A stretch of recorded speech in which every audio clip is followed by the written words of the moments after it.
ശംശായിരിക്കട്ടെ. നമ്മൾ ഇന്ന് ഈ പരമ്പരയുടെ 7ാമത്തെ ഭാഗത്തിൻ്റെ ഒരു 2ാമത്തെ ഭാഗം പോലെയാണ് ഇത് കാണുന്നത്. ഒരു പ്രത്യേക കാരണത്താൽ നമ്മളിന്ന് ധ്യാനിക്കുന്നത്, നമ്മളിന്ന് ചിന്തയ്ക്ക് വിഷയമാക്കുന്നത് റോമിലെ ആ തിരുസംഘത്തിൻ്റെ മരിയ വാൾത്തോർത്തായുടെ ലേഖനത്തെക്കുറിച്ചും ബുക്കുകളെക്കുറിച്ചുമെല്ലാം ഉള്ള പലരുടെയും ചോദ്യങ്ങൾക്ക് ഉത്തരമായി 2025 ഫെബ്രുവരി 22 ഒരു വിശദീകരണം ഇറക്കി. അത് ശ്രദ്ധയിൽപ്പെട്ടപ്പോൾ നമ്മൾ ഈ ശ്രവിക്കുന്നവരും ഈ പരമ്പരയിൽ പങ്കെടുക്കുന്നവരും അതേക്കുറിച്ച് അറിയുന്നത് നല്ലതായിരിക്കുമെന്ന് തോന്നിയതിനാൽ അപ്പോൾ ആ വിശദീകരണത്തിൻ്റെ ഒരു കോപ്പിയും ഇതിനോടുകൂടി ചേർക്കുന്നുണ്ട്. ഇംഗ്ലീഷിലാണ് അതുള്ളത്.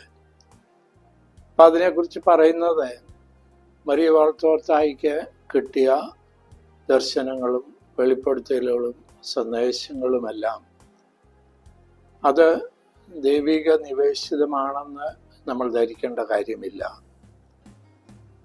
എന്നാൽ ഒരു രചനയായി അതിനെ സ്വീകരിക്കുന്നതിന് തടസ്സവും പറയുന്നില്ല. അപ്പം നമുക്ക് സഭയോട് ചേർന്ന് നിൽക്കാം. സഭ ഒത്തിരി സംരക്ഷണം, ഒത്തിരി കാര്യങ്ങൾ തെറ്റിദ്ധരിക്കപ്പെടാതിരിക്കുവാൻ വേണ്ടി ഒത്തിരി പ്രിക്കോഷൻസ് എടുക്കുന്നുണ്ട്. അതിൻ്റെ ഒരു ഭാഗമായിട്ട് നമുക്കിതിനെ കാണാം. ചെറിയ കാര്യത്തിനകത്ത് പോലും സഭയോട് ചേർന്ന് സഭയുടെ വിശദീകരണത്തിന് നമുക്ക് പൂർണ്ണമായിട്ട് കീഴ്പ്പെടാം.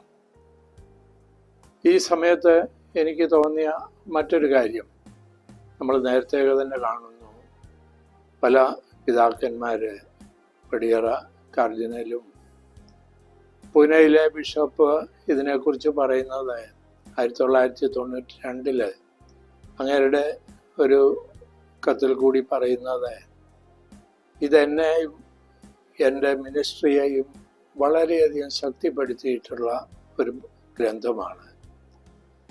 ഇത് വായിക്കുവാൻ ഞാൻ എൻ്റെ വൈദികരെയും സമർപ്പിതരെയും വിശ്വാസികളെയും എല്ലാം വളരെ കാര്യമായി ആ പ്രചോദനം കൊടുക്കാറുണ്ട്. ഇതുതന്നെയാണ് പല പിതാക്കന്മാരുടെയും അഭിപ്രായം. എങ്കിൽ പോലും നമ്മളെ ഇത് ആത്മീയതയിലേക്ക് വളർത്തുന്ന ഒരു ഗ്രന്ഥമായിട്ട് മാത്രം നമ്മളതിനെ സ്വീകരിച്ചാൽ മതി. വെളിപ്പെടുത്തലോ അല്ലെങ്കിൽ സുവിശേഷത്തിന് പകരമോ, നമ്മൾ ആദ്യം മുതലേ ഇതിനെക്കുറിച്ച് പറയുന്നത് സുവിശേഷ സഹായി ഈശോയെയുമെല്ലാം കൂടുതൽ അടുത്തറിയുവാൻ മാതാവിനെയും അത് മാത്രം നമ്മൾ കണ്ടാൽ മതി. എപ്പോഴ് ആര് സഭയിൽ നിന്ന് ഇത് നിർത്തണമെന്ന് ആഗ്രഹിക്കുന്നോ അപ്പോൾ ഒരു ചോദ്യവും കൂടാതെ നിർത്തുവാനുള്ള സന്മനസ് ഞാൻ പ്രകടിപ്പിക്കുകയാണ്. ഈ തരുണത്തിൽ എൻ്റെ ഓർമ്മയിൽ വരുന്നത് ബഹുമാനപ്പെട്ട ബെന്നി പുന്നത്ര തൻ്റെ പ്രലോഭനങ്ങളെ വിട എന്ന ഗ്രന്ഥത്തിൽ പറയുന്നുണ്ട്, ശലോമിൻ്റെ ഔദ്യോഗിക സ്ഥാനം സ്വീകരിക്കുമ്പോൾ തന്നോട് തന്നെ ഒരു ആത്മകഥ നടത്തുന്നു. ഈ കസേര, ഈ സ്ഥാനം എന്ന് നീ ആഗ്രഹിക്കുന്നു അന്ന് ഒരു ചോദ്യവും കൂടാതെ വിട്ടുകൊടുക്കാനുള്ള അതങ്ങേര് അത് ചെയ്യുകയും ചെയ്തു. പുന്നത്ര സാറിൻ്റെ തന്നെ മറ്റൊരു പരാമർശം എൻ്റെ ഓർമ്മ ശരിയാണെങ്കിൽ ഇങ്ങനെയാണ്, ഒരിക്കൽ ഈശോയുടെ ആ പുനരുത്ഥാനത്തിന് ശേഷം മേരിയും ജോണും കൂടി ആ കാൽവരി മലയിലേക്ക് കയറുമ്പോൾ അവിടെ ധാരാളം കുഷ്ഠരോഗികളെ ഭിക്ഷ യാചിക്കുന്നു. അപ്പം മാതാവ് ജോണിനോട് പറയുകയാണ്, രക്ഷകൻ വന്നത്, സൗഖ്യദായകൻ വന്നത് അറിയാത്ത നിർഭാഗ്യവാന്മാരാണ് അവർക്ക് നിന്റെ കയ്യിലുള്ളത് എന്തെങ്കിലും കൊടുക്കുക. അപ്പം ആ മാതാവിൻ്റെ ആ വേദന തന്നെ നമുക്ക് പലപ്പോഴും തോന്നാം. നമ്മുടെ മുമ്പിലേക്ക് പല നിധികളായിട്ടുള്ള വ്യക്തികളെയും ബുക്കുകളെയും അവസരങ്ങളെയും എല്ലാം നമ്മൾ അറിയപ്പെടാതെ പോകുമ്പോൾ അതൊരു വേദനയുടെ കാലമായിരിക്കാം. അപ്പം ഇത് മാത്രം നമ്മൾ മനസ്സിൽ കണ്ടാൽ മതി.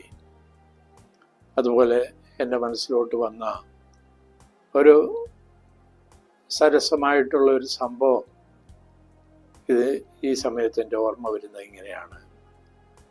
ഒരിക്കലൊരു സെമിനാരിയിൽ അവിടെ രാവിലെ ഉണർത്ത് മണിയുണ്ട് 5:30. അന്നത്തെ ദിവസം ആ സഹോദരന്മാരെ ആ മണിയടിക്കുവാൻ പറ്റിയില്ല, കാരണം അവരുറങ്ങിപ്പോയി. അവിടെ വന്ന ഒരച്ഛൻ 5:30 കഴിഞ്ഞു. അപ്പോൾ അച്ഛൻ തന്നെ പോയി ബെല്ലടിച്ച് അച്ഛൻ പുറത്ത് കുർബാനയ്ക്ക് പോയി. അവിടെ ഒരു വലിയ സംസാര വിഷയമായി, ആര് മണിയടിച്ചു. അവിടെ പിള്ളേരല്ല എന്ന് അവർക്കറിയാം, റെക്ടറും വൈസ് റെക്ടറും അല്ല എന്ന് അവർ പറയുകയും ചെയ്തു. ഈ സാഹചര്യത്തിൽ ആര് മണിയടിച്ചു അവരുടെ ഒരു സംസാര വിഷയമായിരുന്നു. കാരണം പുറത്തുനിന്ന് ആരും അവിടെ വന്നിട്ടില്ല. അന്ന് വൈകിട്ട് തന്നെ മറ്റൊരു സംഭവം കൂടെ നടന്നു. അന്ന് ഒരു 5 മണി, വൈകുന്നേരം 5:30 കഴിഞ്ഞ് ഈ ഒരു മഴക്കാറ് കണ്ട് ഈ അച്ഛൻ തന്നെ ടെറസിൽ കിടക്കുന്ന ചോളത്തിൻ്റെ അത് ടാർപ്പാളിനിട്ട് മൂടി. ഒരു 6 മണിയായപ്പം മഴ പെയ്തപ്പം അച്ഛന്മാരും ബ്രദേഴ്സും എല്ലാം കൂടെ ഓടിച്ചെല്ലുമ്പോൾ കാണുന്നത് അത് ടാർപ്പാളിനിട്ട് മൂടിയിരിക്കുന്നു. അവർ പരസ്പരം കണ്ണു വീഴ്ച, ആരും ഇത് ചെയ്തു. ഇത് കൊച്ചു പിള്ളേരുടെ 15 വയസ്സുള്ള പിള്ളേർക്ക് വലിയൊരു ആത്മീയ സംഘർഷം പോലെയായി. ആര് ചെയ്തു.